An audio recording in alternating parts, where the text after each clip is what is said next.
Three phase half wave के case में आपको बस टाइमिंग डायग्राम में जो समरी याद रखनी है, वो याद क्या रखनी है, आपको एक फायरिंग एंगल गिवन होगा, उस फायरिंग एंगल के लिए आपको आउटपुट वोल्टेज को प्लॉट करना होगा। ठीक है, हम लोग यहाँ पे सिंगल फेज की तरह सर्किट का एनालिसिस हर एक मोड में नहीं करने वाले या इंटरवल में नहीं करने वाले, जैसे 0 से पाई, पाई से 2 पाई, ऐसा नहीं करेंगे। टाइमिंग डायग्राम बनाएंगे और उस टाइमिंग डायग्राम के बेसिस पे डायरेक्टली हम लोग आउटपुट वोल्टेज को प्लॉट करेंगे। तो बेसिकली समरी क्या है, आपको समरी में जो पॉइंट याद रखने हैं वो है कि बात करेंगे हम लोग हमेशा टाइमिंग डायग्राम स्टार्ट करेंगे T1 से। T1 जो है हमारा वो फेज ए के साथ एसोसिएटेड था। T1 स्टार्ट करेगा कंडक्शन कहां से, अल्फा प्लस 30 से। अल्फा प्लस 30 से कंडक्शन स्टार्ट करेगा। टाइमिंग डायग्राम में T1 की एंट्री अल्फा प्लस 30 से हम लोग करेंगे, और जिस भी ब्लॉक से एंट्री हम लोग स्टार्ट करेंगे उस ब्लॉक से अप टू 120 डिग्री तक T1 हमारा कंडक्ट करेगा। T1 की एंट्री के बाद हम लोग T2 की एंट्री करेंगे, T2 भी अप टू 120 डिग्री तक, T2 भी अप टू 120 डिग्री तक कंडक्ट करेगा। T2 की एंट्री करने के बाद हम लोग T3 की एंट्री करेंगे और वो भी 120 डिग्री तक कंडक्ट करेगा।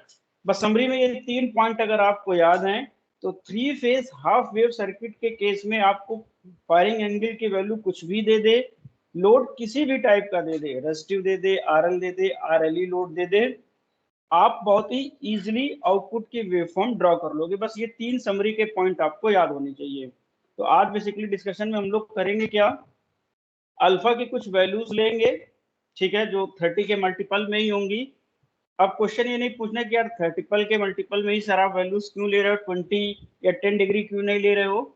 इसलिए नहीं ले रहे कि एडिशन के बाद ब्लॉक में एंट्री अगर 30 का मल्टीपल लेके हम लोग समझेंगे तो इजी हो जाती है।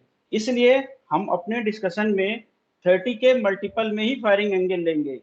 आपको फायरिंग एंगल का डिले 10 डिग्री भी दे सकता है, 20 डिग्री भी दे सकता है, लेकिन इन जनरल जो क्वेश्चन आते हैं वो 30 के मल्टीपल में ही आएंगे, क्योंकि उससे ब्लॉक डायग्राम बनाना इजी होता है, ब्लॉक में एंट्री करना इजी हो जाती है। क्योंकि अगर आप देखोगे हम लोगों ने ये जो 12 ब्लॉक बनाए हैं ये सारे 30 के मल्टीपल हैं, तो एडिशन में और एंट्री करने में इजी हो जाता है। दैट्स वाई हम लोग यहाँ पे 30 का ही मल्टीपल एक फायरिंग एंगल लेके चलेंगे। ठीक है, तो यहाँ पे हम लोग स्टार्ट कर रहे हैं अपना टाइमिंग डायग्राम डेवलप करेंगे किसी एक फायरिंग एंगल के लिए, और उसके लिए आउटपुट वोल्टेज बनाएंगे। तो ध्यान में रखना, थ्री फेज वेव फॉर्म के लिए प्लॉट करते समय आपको करना क्या है, आपको एक टाइमिंग डायग्राम डेवलप करना है।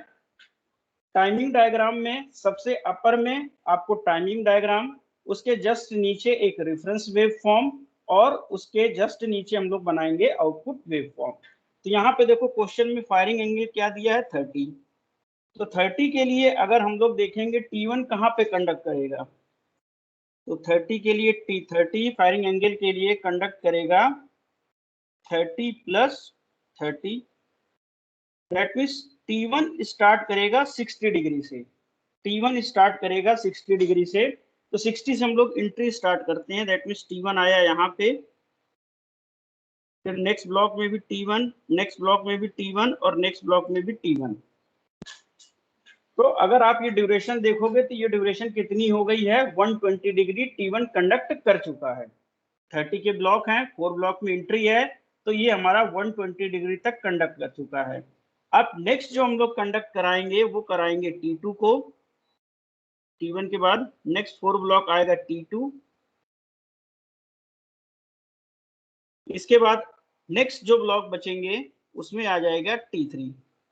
अब यहाँ पे ब्लॉक खत्म हो गया, लेकिन T3 की एंट्री क्या करनी है, 4 ब्लॉक में करनी है। तो अगर वापस घूम के 0 वाले पे आ जाएंगे तो देखेंगे यहाँ पे 2 ब्लॉक खाली हैं, यहाँ पे T3 और T3 हो गई एंट्री। तो यहाँ पे अगर हम लोग देख रहे हैं तो इजिली हम लोग समझ पा रहे हैं कि आउट ऑफ 360 हर एक थायरिस्टर 120 डिग्री कंडक्ट कर रहा है। अगर आपके पैटर्न में कहीं कुछ मिसमैच हो रहा है कि तीनों थायरिस्टर इक्वल इंटरवल में कंडक्ट नहीं कर रहे हैं, मे बी 120 डिग्री कंडक्ट करे, 90 डिग्री कंडक्ट करे, 30 डिग्री कंडक्ट करे, लेकिन हर एक थायरिस्टर इक्वल इंटरवल में कंडक्ट करेगा। अगर टाइमिंग डायग्राम में ऐसा शो नहीं हो रहा है, दैट मीन्स आपने कहीं पे भी कुछ एक मिस्टेक की है जिसकी वजह से टाइमिंग डायग्राम आपका गड़बड़ बना है। ठीक है, अब हम लोग बात कर रहे हैं कि स्टार्ट कैसे करेंगे आउटपुट वेवफॉर्म बनाना जब टाइमिंग डायग्राम हम लोगों ने डेवलप कर लिया। तो सबसे पहले हमारा होगा एक रेफरेंस वेवफॉर्म। ठीक है, तो सपोज हमारा ये है एक रेफरेंस वेवफॉर्म। रेफरेंस जो हम लोग शुरू में लेके चले थे, अगर आपको याद हो, तो रेफरेंस हम लोगों ने यहाँ पे लिया था वी को, और वी की वेव फॉर्म कहाँ से स्टार्ट हो रही थी, ओरिजिन से। इसलिए इसको हम लोग रेफरेंस ले रहे हैं क्योंकि ये बनाना इजी है, इसको देखना इजी है, क्योंकि हमें पता है कि 0 पे वैल्यू 0 होगी, 180 पे 0 होगी, 90 पे मैक्सिमम होगी। तो हम लोग यहाँ पे वी को रेफरेंस लेके चल रहे हैं। और अगर एक बार क्विकली रिवाइज कर लो, T1 अगर ऑन है तो आउटपुट वोल्टेज VA मिलेगा, T2 अगर ऑन है तो आउटपुट वोल्टेज VB मिलेगा, T3 ऑन है तो आउटपुट वोल्टेज VC मिलेगा। ठीक है, अब हम लोग अपने इस पे आ रहे हैं टाइमिंग डायग्राम पे। अगर आप भूल जाओ तो साइड में भी हम एक मिनट ये नोट कर दे रहे हैं। T1 ऑन है तो आउटपुट वोल्टेज हमें VA मिलेगा, T2 ऑन है तो आउटपुट वोल्टेज हमें VB मिलेगा, T3 ऑन है तो आउटपुट हमें VC मिलेगा। ये तीनों वोल्टेज कैसे हैं, फेज वोल्टेज, क्योंकि हम लोग न्यूट्रल के रिस्पेक्ट में ले रहे हैं। ये लाइन वोल्टेज नहीं है, ये मिलेंगे फेज वोल्टेज। ठीक है, तो यहाँ पे ये हमने बनाया है VA। एक रेफरेंस जस्ट उसके नीचे बना लो। फिर आपको देखना क्या है, यहाँ से आपको बस इतना देखना है कि T1 कितनी देर कंडक्ट कर रहा है। उसके जस्ट नीचे एक लाइन आप ड्रॉ करो, T1 कितनी देर कंडक्ट कर रहा है। तो T1 के लिए हमने देखा कि T1 हमारा 60 से 180 डिग्री कंडक्ट कर रहा है, 60 से 180 डिग्री कंडक्ट कर रहा है। तो यहाँ पे ये जो पोर्शन आपको दिखने वाला है वेव फॉर्म का, ये जो वेव फॉर्म का पोर्शन दिखने वाला है, आपकी आउटपुट की वेव फॉर्म की पल्स कुछ इस तरीके से दिखेगी in case of 3 phase half wave rectifier. इस तरीके से पल्स आपको कुछ दिखेगी। दैट मीन्स आउटपुट आपको कुछ इस तरीके से दिखेगा। ये आउटपुट कुछ इस तरीके से आपको दिखने वाला है। तो बस आपको करना कुछ नहीं है, आपको ये देखना है कि 4 ब्लॉक तक एंट्री है। तो एक ब्लॉक की एंट्री हमारी यहाँ से स्टार्ट होगी और यहाँ तक जाएगी। ये वोल्टेज आएगा किसकी वजह से, ये वोल्टेज आ रहा है हमारा T1 की वजह से, ये वोल्टेज हमारा आ रहा है T1 की वजह से। नेक्स्ट हम लोग देखेंगे T2 यहाँ तक जा रहा है, ये वोल्टेज हमारा आएगा T2 की वजह से। ठीक है, अब यहाँ पे बस गौर करना कि T3 दो पार्ट में डिवाइड है, एक 300 से 360 के बीच में, 300 से 360 के बीच में ये है हमारा T3, और एक है 0 से 60 के बीच में।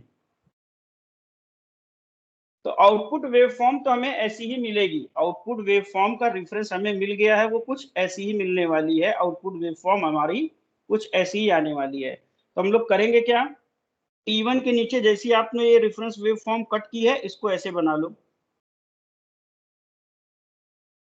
ये आ गई।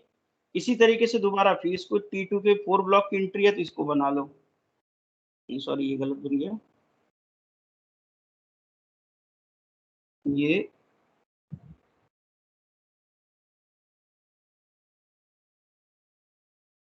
जाएगा 300 पे। ठीक है, ये जो वोल्टेज मिलेगा, ये वोल्टेज मिलेगा फेज ए की वजह से, ये वोल्टेज मिलेगा आपको फेज बी की वजह से। अब बात कर रहे हैं T3।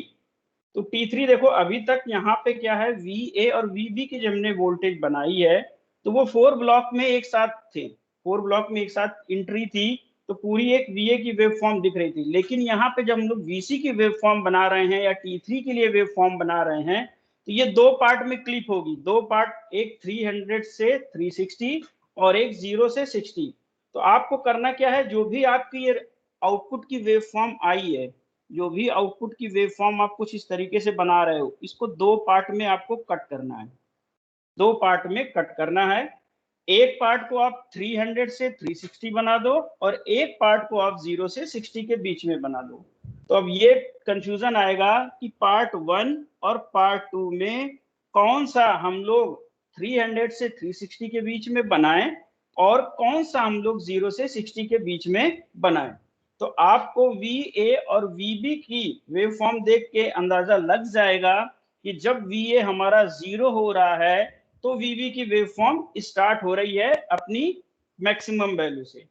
जब VA की वैल्यू हमारी 0 हो रही है उस समय VB हमारा स्टार्ट हो रहा है पॉजिटिव वैल्यू से। तो यही सेम पैटर्न को फॉलो करते हुए पार्ट वन हमारा 300 से 360 के बीच में बना देंगे हम लोग। पार्ट वन हमारा 300 से 360 के बीच में बना देंगे और इसका जो रिमेनिंग पार्ट है वो हम लोग यहाँ पे बना देंगे।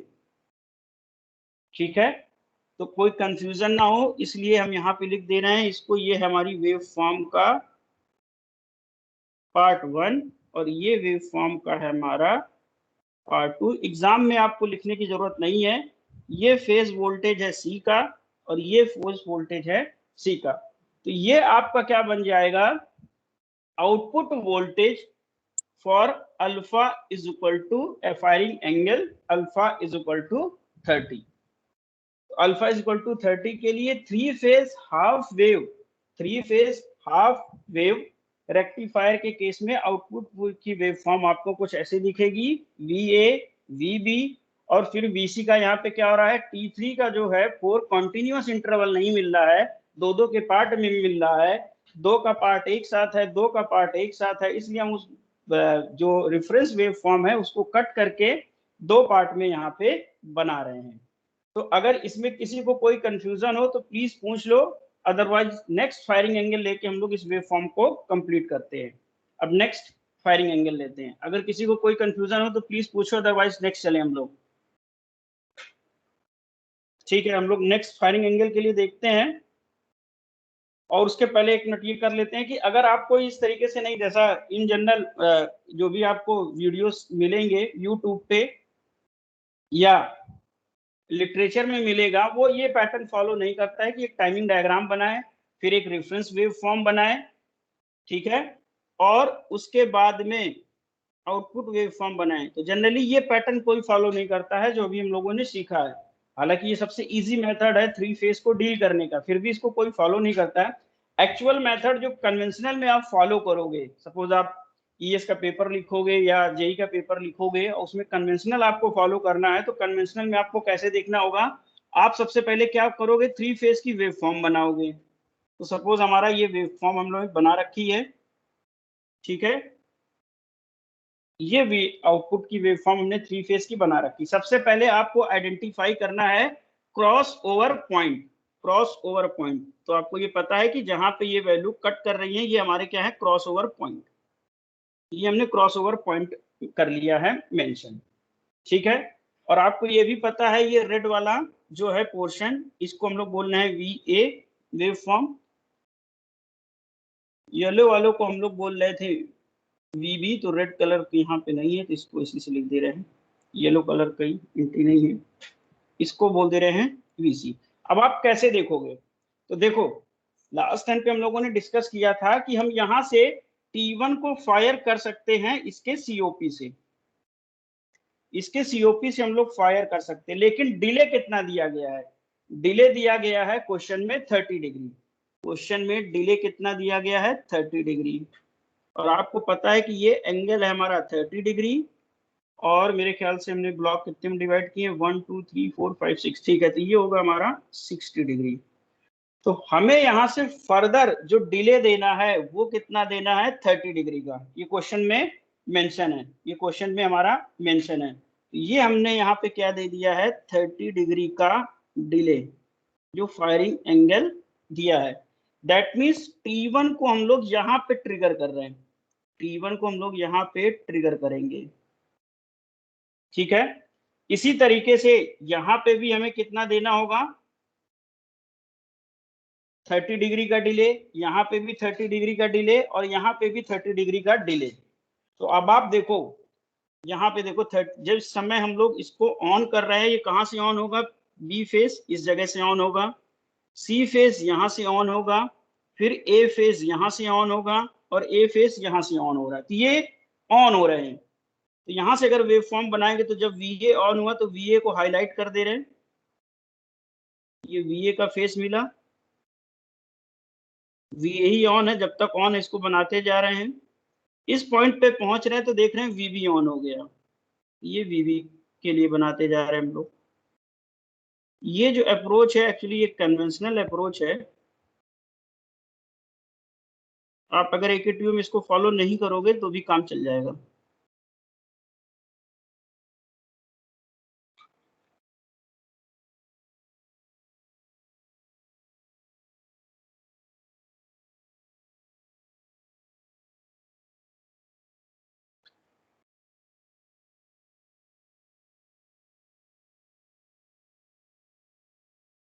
अब इसके आगे है नहीं तो मैं बना नहीं रहा हूँ, और इसके आगे दैट मीन्स यहाँ पे हमारा क्या ऑन रहा होगा, T3 ऑन रहा होगा, तो दैट मीन्स सी फेस मिल रहा होगा, क्योंकि हम लोग फर्स्ट साइकिल नेग्लेक्ट कर दे रहे हैं।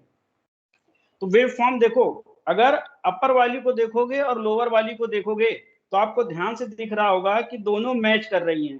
हाँ, आपको थोड़ा सा कंफ्यूजन हो सकता है, क्यों? ये है हमारा 360 तक, और यहाँ पे 360 कहाँ पे है? 360 हमारा यहाँ पे इस जगह है 360 डिग्री, यहाँ पे 360 से ज्यादा के लिए बना दिया गया है। तो आपको ये जो वेव फॉर्म है दोनों अगर यहाँ से आप मैच करोगे तो आपको सिमिलर दिखेगी, चाहे हम लोगों ने अपना सबसे इजीएस्ट मेथड जो फॉलो किया है, टाइमिंग डायग्राम बनाया है, एक हम लोगों ने रेफरेंस वेव फॉर्म बनाई है, उस रेफरेंस वेव फॉर्म्स की हेल्प से हम लोगों ने आउटपुट का एक रेफरेंस वेव शेप देख लिया, और उसी वेव शेप को हर एक इंटरवल में हमने पेश कर दिया है। और या तो हम लोग कन्वेंशनल अप्रोच फॉलो करें, दोनों से आउटपुट वेव फॉर्म आपकी सेम आने वाली है। डिपेंड आपको ये कर रहा है कि आप किसको फॉलो कर रहे हैं। रिकमेंडेड आपके लिए है कि आप टाइमिंग डायग्राम बनाओ, कोई कंफ्यूजन नहीं है, बहुत ही इजीली वेव फॉर्म बनेगी। लेकिन अगर कन्वेंशनल मेथड आप फॉलो करोगे उसमें थोड़ा सा टाइम लगेगा, पहले तो आपको 3 फेज की वेव फॉर्म बनानी पड़ेगी, इसके बाद वहां पे COP मेंशन करोगे, फिर फर्दर डिले दिखाओगे, इसके बाद आप आउटपुट वेव फॉर्म प्लॉट कर पाओगे। तो रिकमेंडेड नहीं है, फिर भी आप चाहो तो इस वेव फॉर्म इस मेथड के थ्रू जा सकते हो। नेक्स्ट अब हम लोग फायरिंग एंगल लेके चल रहे हैं 60, ठीक है? तो अगर हम लोग यहाँ पे फायरिंग एंगल 60 लेके चल रहे हैं तो that means for firing angle 60 T1 हमारा कहाँ से कंडक्ट करेगा? 30 प्लस 60 दैट मीन्स 90। तो यहाँ पे एंट्री हम लोग को कहाँ से करनी है स्टार्ट? 90 से। तो यहाँ पे आ जाएगा T1, और एक बार आपने अगर एंट्री स्टार्ट की है तो पहले बिना किसी कंफ्यूजन के 4 ब्लॉक तक, अगर आप 30-30 के ब्लॉक बना रहे हो तो 4 ब्लॉक तक T1 लिख दो, बाद में देखेंगे क्या होगा। T1 लिख दिया, नेक्स्ट 4 ब्लॉक तक हमने T2 लिख दिया, ठीक है, एक ब्लॉक बचा T3 लिख दिया। अब वापस घूम के आ रहा है शुरू की 3 एंट्री, तो T3 की एक ही एंट्री हुई थी, तो अब आप फिर देखोगे पैटर्न में तो T1 की 4 बार एंट्री है, T2 की 4 बार एंट्री है, और T3 की भी 4 बार एंट्री है। अब हमें देखना है, हमने जो रेफरेंस वेव फॉर्म बनाई है ये रेफरेंस वेव फॉर्म हमारी VA है, रेफरेंस लेके चलना है। ऐसा जरूरी नहीं है कि आप VA को ही रेफरेंस लो, आप VB को भी रेफरेंस ले सकते हो, VC को भी रेफरेंस ले सकते हो, लेकिन VB की जब वेव फॉर्म आप बनाओगे तो आपको उसको 120 डिग्री शिफ्ट करके बनाना पड़ेगा। VC के वेव फॉर्म बनाओगे तो आपको उसको 240 डिग्री शिफ्ट करके बनाना पड़ेगा। दैट्स वाई हम लोग VA को रेफरेंस ले रहे हैं, क्योंकि यहाँ शिफ्टिंग की जरूरत नहीं, डायरेक्ट ओरिजिन से आप बना दो। अब फिर हम लोग देख रहे हैं T1 कहां से कहां तक कंडक्ट कर रहा है। तो T1 हमारा कंडक्ट कर रहा है 90 से लेके 180, दे देखो ध्यान से देखो, T1 हमारा कंडक्ट कर रहा है 90 से लेके 180 डिग्री तक। तो दैट मीन्स हमारा कुछ इस तरीके से T1 जा रहा है हमारा 210 तक, ये कुछ इस तरीके से दिखा है, ठीक है? तो इसमें अगर आप ऑब्जर्व कर पा रहे होगे, इसमें ऑब्जर्व कर पा रहे होगे तो T1 हमारा जो जा रहा है, T1 हमारा positive as well as negative दोनों जा रहा है हमारे रेफरेंस के अकॉर्डिंग।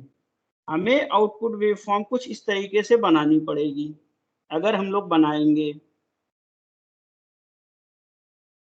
ठीक है? लेकिन ध्यान में रखना लोड हमारा कैसा है? रेजिस्टिव लोड है। लोड हमारा कैसा है? रेजिस्टिव लोड है, यहां ध्यान में रखना। लोड अभी हम लोग जो लेके चल रहे हैं वो लेके चल रहे हैं रेजिस्टिव लोड। तो लोड अगर हम लोग लेके चल रहे हैं रेजिस्टिव,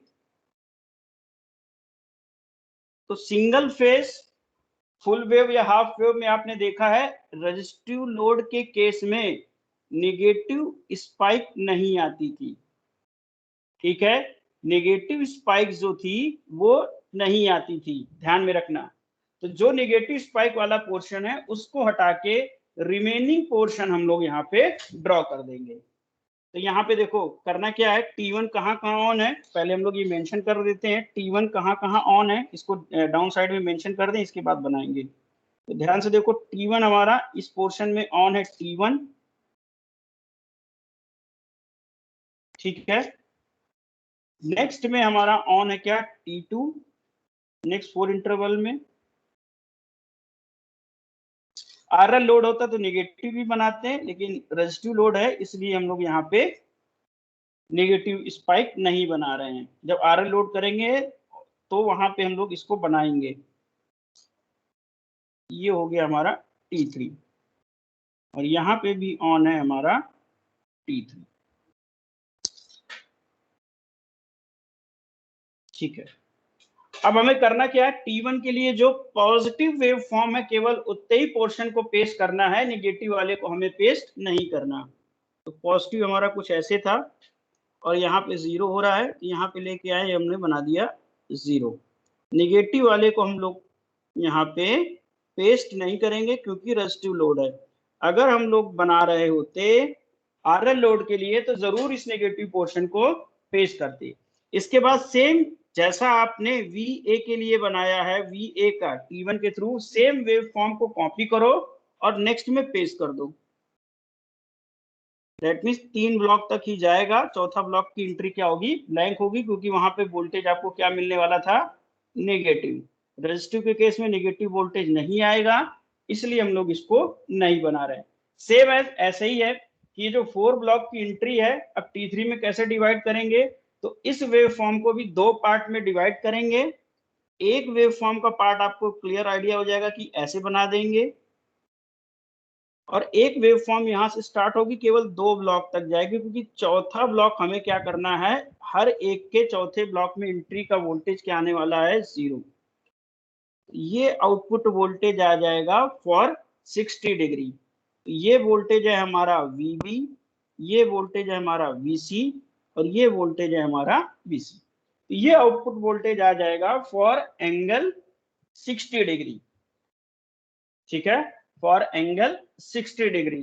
तो यहां से अगर आप चाहो तो ये कंक्लूज भी कर सकते हो कि अल्फा की वैल्यू 30 से जैसे ज्यादा करना हम लोग स्टार्ट कर रहे हैं, अल्फा की वैल्यू जैसे हम लोग 30 से उसके क्रॉस ओवर पॉइंट से ज्यादा बढ़ाने की कोशिश कर रहे हैं। पहले 30 लिया था, कोई नेगेटिव क्लिप नहीं थी, लेकिन जैसे ही हम लोग 60 डिग्री ले रहे हैं, नेगेटिव क्लिप क्या हो जा रही है, स्टार्ट हो रही है। और 60 डिग्री के लिए कितनी देर ड्यूरेशन में नेगेटिव क्लिप आ रही है, फॉर 30 डिग्री, फॉर 30 डिग्री। तो ध्यान में रखना, रेजिस्टिव लोड है तो नेगेटिव स्पाइक रेफरेंस आपको बता रहा था, लेकिन नेगेटिव स्पाइक नहीं आएगी। क्यों नहीं आएगी, क्योंकि लोड हमारा रेजिस्टिव है। जैसे वोल्टेज नेगेटिव होने की कोशिश करेगा, थायरिस्टर ऑटोमेटिकली रिवर्स बायस हो जाएगा और वो ऑफ हो जाएगा। अब नेक्स्ट फायरिंग एंगल हम लोग लेके चलते हैं, 30 का मल्टीपल ही रखना है तो 90 डिग्री। अब हमें 90 डिग्री के लिए प्लॉट करना है आउटपुट वेव फॉर्म। तो 90 डिग्री के लिए फिर T1 की अगर हम लोग कैलकुलेशन करेंगे, 30 प्लस 90, दैट मीन्स यहाँ पे आया ये 120 डिग्री, दैट मीन्स ये आया 120 डिग्री। तो 120 डिग्री से हमें T1 को स्टार्ट करना, तो ये हुआ T1, T1, T1 और ये हुआ T1। नेक्स्ट फिर हम लोग स्टार्ट करेंगे T2, T2 और T2 और T2। ब्लॉक एंट्री खत्म हो गई, वापस देख रहे हैं शुरू में आके 4 ब्लॉक खाली हैं, तो एंट्री किसकी हो जाएगी, T3, T3, T3 और T3। अब हमारा T1 के कहां से कहां तक ऑन है, T1 ऑन है 120 से लेके 240 तक, ठीक है, 120 से लेके 240 तक हमारा T1 ऑन है। तो 120 से देखना शुरू कर रहे हैं और 240 तक देख रहे हैं, तो जितना पॉजिटिव एरिया मिल रहा है उतना ही हमें क्या मिल रहा है, नेगेटिव एरिया। हमारा जो VA रेफरेंस है, जो VA हमने रेफरेंस ले रखा है, वो सजेस्ट कर रही है कि आउटपुट की वेव फॉर्म कैसी दिखेगी, जितना पॉजिटिव एरिया है उतना ही नेगेटिव एरिया आपको दिखेगा, लेकिन हमें ये पता है कि लोड हमारा कैसा है, रेजिस्टिव है, तो रेजिस्टिव लोड के केस में नेगेटिव स्पाइक नहीं आएगी। दैट मीन्स हम करेंगे क्या, पॉजिटिव एरिया तो बना देंगे, नेगेटिव एरिया को छोड़ देंगे। नेगेटिव वोल्टेज जो दिख रहा है उसमें आउटपुट वोल्टेज हम लोग नहीं बनाएंगे। तो T3 हमारा यहां तक ऑन है, ठीक है। T1 हमारा 120 से 240 तक ऑन है।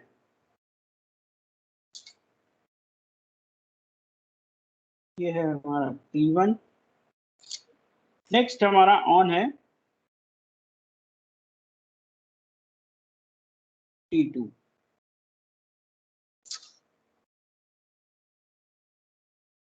अब आपको वेव फॉर्म का क्या देखना है, केवल पॉजिटिव एरिया देखना है, नेगेटिव एरिया, या पॉजिटिव वेव फॉर्म बनानी है, नेगेटिव नहीं बनानी है, तो पॉजिटिव बना देंगे यहां से।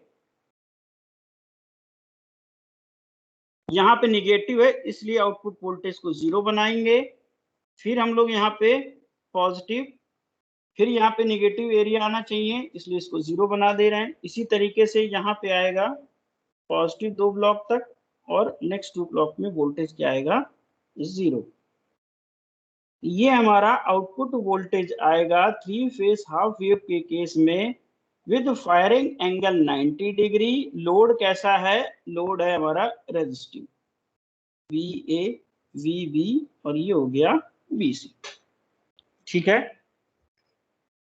नेक्स्ट अगर फायरिंग एंगल हम लोग लेके चल रहे हैं 120 डिग्री, तो नेक्स्ट फायरिंग एंगल अगर हम लोग 120 लेके चल रहे हैं तो T1 क्या हो गया, सॉरी, कहां से स्टार्ट करेगा, 30 plus 120 degree, that means start करेगा 150 से। तो 150 कहाँ पे, यहाँ पे है, यहाँ पे एंट्री करेंगे T1 T1 T1 T1, यहाँ पे आया T2 T2 और T2। यहाँ पे ध्यान से रखना T2 की एंट्री केवल 3 ब्लॉक में हुई है इसलिए यहाँ पे भी T2 आएगा। फिर यहाँ पे लिखा T3 T3 T3 और T3। तो टाइमिंग डायग्राम में देखोगे फिर क्या है, T1 T2 और T3 को 4 ब्लॉक्स में एंट्री मिल चुकी है, दैट मीन्स इवन डिस्ट्रीब्यूशन हो रहा है। तो जो हमारा रेफरेंस वेव फॉर्म है वो कैसा आउटपुट वेव फॉर्म सजेस्ट कर रही है, सॉरी ये VA है, जो हमारा रेफरेंस हमने ड्रॉ किया है वो कैसी आउटपुट वेव फॉर्म सजेस्ट कर रही है। तो T1 कितनी देर ऑन है, T1 हमारा ऑन है 150 से 270, ठीक है, 150 से 270। दैट मीन्स वेव फॉर्म कुछ ये सजेस्ट कर रही है कि एक ब्लॉक में तो पॉजिटिव आएगा और 3 ब्लॉक में नेगेटिव, लेकिन फिर भी लोड हमारा रेजिस्टिव है, तो दैट मीन्स पॉजिटिव ही हमें प्लॉट करना है, नेगेटिव तो हमें प्लॉट करना ही नहीं है। अगर RL लोड होगा तो हम लोग प्लॉट करते। तो यहाँ पे देखो क्या होएगा, ये आउटपुट वोल्टेज आ गया VA, ठीक। इसके बाद नेक्स्ट 3 ब्लॉक में एंट्री हो गई वोल्टेज 0।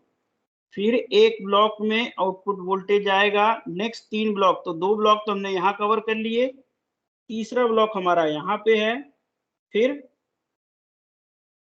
यहाँ पे वोल्टेज आएगा और नेक्स्ट 3 ब्लॉक में हमारा आउटपुट वोल्टेज क्या आएगा, 0 आएगा। तो ये आ गया VA की वजह से, ये आ गया VB की वजह से, ये आ गया VC की वजह से। ये चीजें आपको वहां जब भी करोगे तो एक बार प्रैक्टिस करनी पड़ेगी तो आसानी से हो जाएंगी। तो देखो अभी हम लोगों ने किसको किसको कंप्लीट कर लिया है, अल्फा की वैल्यू 30 के लिए कंप्लीट किया, अल्फा की वैल्यू 60 के लिए कंप्लीट किया, अल्फा की वैल्यू 90 के लिए कंप्लीट किया, अल्फा की वैल्यू 120 के लिए कंप्लीट किया, ठीक है। तो अभी तक हम लोग लोड क्या लेके चल रहे थे, रजिस्टिव। अब हम लोग लोड लगाएंगे RL टाइप के लिए, बात करेंगे कि जब RL टाइप का लोड आएगा तो आउटपुट वोल्टेज में क्या चेंजेस आने वाले हैं।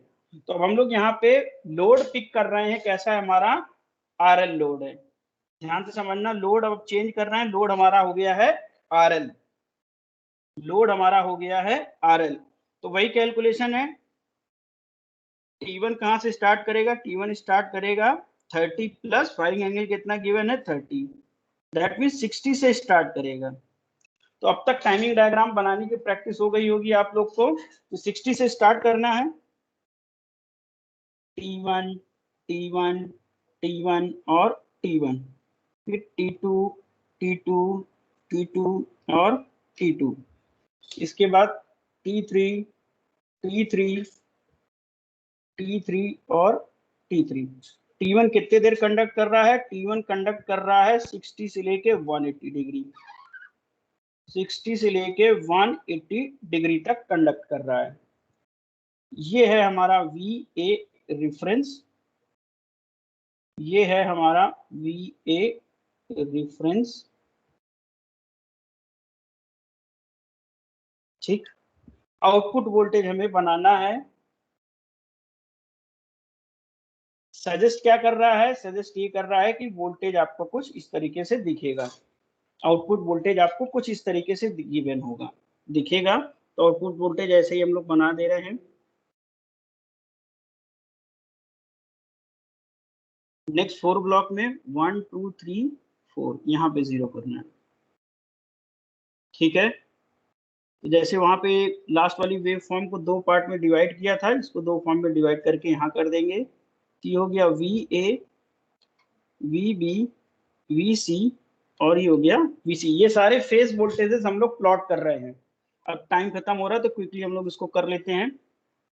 For alpha is equal to 60 degree, जब हमारा लोड कैसा है RL, तो T1 कहाँ से स्टार्ट करेगा? T1 स्टार्ट करेगा 30 प्लस 60 डिग्री से, दैट मीन्स ये हो गया 90 से स्टार्ट करेगा। अगर कैलकुलेशन में कहीं मिस्टेक हो रही तो प्लीज बता देना।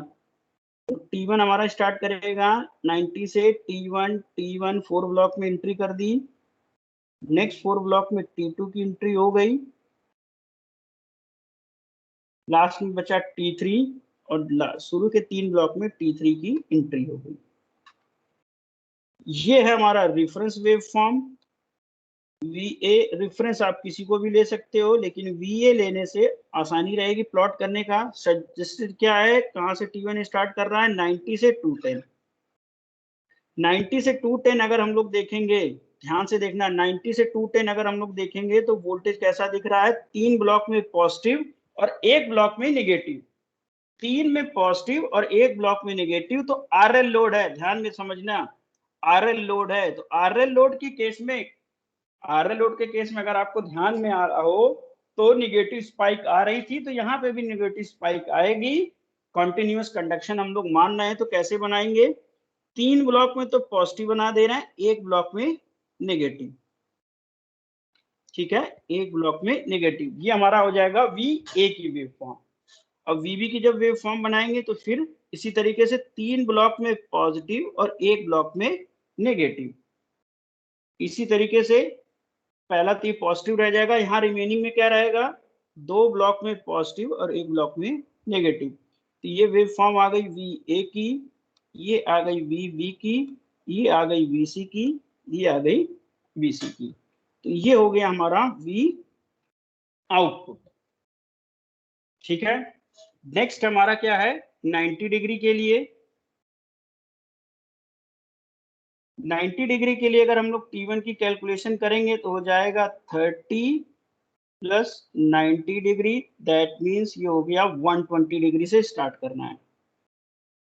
T1 T1 T1 T1 T2 T2 T2 और T2, फिर इधर T3 T3 T3 और T3। कहां से स्टार्ट कर रहा है? 120 से लेके 240 तक। 120 से देखना शुरू कर रहे हैं, 240 तक देख रहे हैं, तो दैट मीन्स यहाँ पे क्या आ रहा है? 2 ब्लॉक में पॉजिटिव एंट्री है, 2 ब्लॉक में निगेटिव एंट्री है। इस तरीके से हमें बनाना है। तो ये हमारा रेफरेंस VA। ठीक है, तो हमें यहाँ आउटपुट कैसा बनाना होगा? 2 ब्लॉक में पॉजिटिव और 2 ब्लॉक में नेगेटिव। कुछ ज्यादा नेगेटिव हो गया। फिर ऐसे ही यहाँ पे बनाएंगे, 2 ब्लॉक में पॉजिटिव और 2 ब्लॉक में नेगेटिव। फिर ऐसे यहाँ पे बनाएंगे, 2 ब्लॉक में पॉजिटिव और 2 ब्लॉक में नेगेटिव। तो आउटपुट वोल्टेज आपको कुछ ऐसा दिखेगा, ये हो जाएगा VA, ये हो जाएगा VB और ये हो जाएगा VC। आउटपुट वोल्टेज अगर आप ध्यान से देख पा रहे होगे, इसकी एवरेज वैल्यू अगर निकालने की कोशिश करोगे तो इसकी एवरेज वैल्यू क्या आएगी, 0, क्योंकि जितना पॉजिटिव एरिया है उतना ही हमारा क्या है, ये नेगेटिव एरिया है। ये हो गया V आउटपुट।